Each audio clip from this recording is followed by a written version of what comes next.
position time graph for two children A and B returning from their school O to their homes P and Q respectively are shown in figure. मुझे position time graph दे रखा है दो children के, ये ए का और ये B का. ये स्कूल से जा रहे हैं पी और क्यू. पी पोजीशन है ए का जो होम है उसकी और क्यू पोजीशन है बी का जो होम है उसकी. मुझे क्या बोला है आगे, choose the correct entries in the bracket below. सबसे पहले क्या बोल रहा है, A/B lives closer to school than B/A. अच्छा, मुझे क्या करना है, इन दोनों में से A आएगा या B आएगा, यहाँ पे भी A आएगा या B आएगा, ये चूज करना है. मुझसे पूछा है कि कौन स्कूल के ज्यादा करीब है.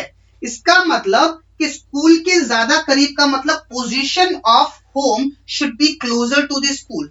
तो P की पोजीशन ये है और Q की पोजीशन ये है, तो कौन ज्यादा करीब है.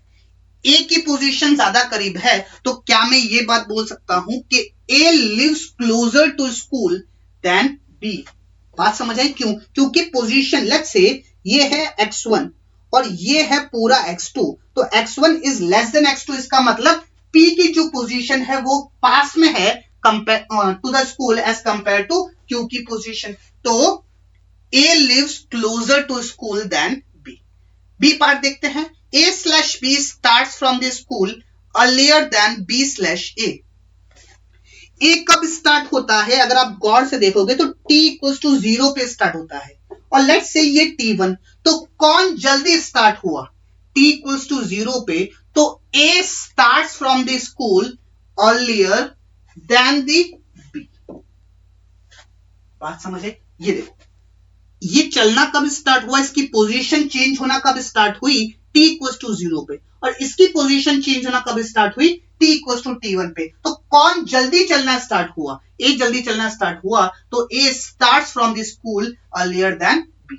चलिए नेक्स्ट पार्ट है, A/B वॉक्स फास्टर देन B/A. कौन ज्यादा फास्ट दौड़ता है. फास्ट कौन दौड़ता है ये हमें कौन बताएगा, इंस्टेंटेनियस वेलोसिटी. और वेलोसिटी हमको क्या बताती है, बेसिकली स्लोप से हम पता लगाते हैं. तो अगर मैं इस एंगल को थीटा ए बोलता हूं और इस एंगल को थीटा बी बोलता हूं, so theta A is smaller than theta B. Theta A is smaller than theta B. इसका मतलब क्या होगा कि tan theta A will be smaller than tan theta B. इसका मतलब क्या होगा कि velocity of A will be smaller than velocity of B. यहां पे पूछा है faster, इसका मतलब B faster दौड़ता है, so B walks faster than A. I hope this question is clear. चलिए अगला सवाल देखते हैं.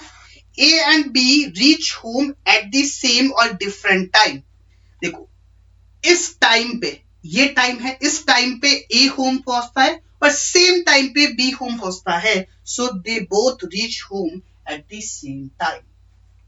नेक्स्ट पार्ट है, A/B overtakes on the road once or twice. Overtakes मतलब कि दोनों की पोजीशन एक टाइम पे सेम होगी तभी तो ओवरटेक करेंगे. तो अगर आप गौर से देखोगे सिर्फ एक बार ही हो रहा है जब इनकी पोजीशन सेम है, तो इसका आंसर हो जाएगा once. I hope this question is clear.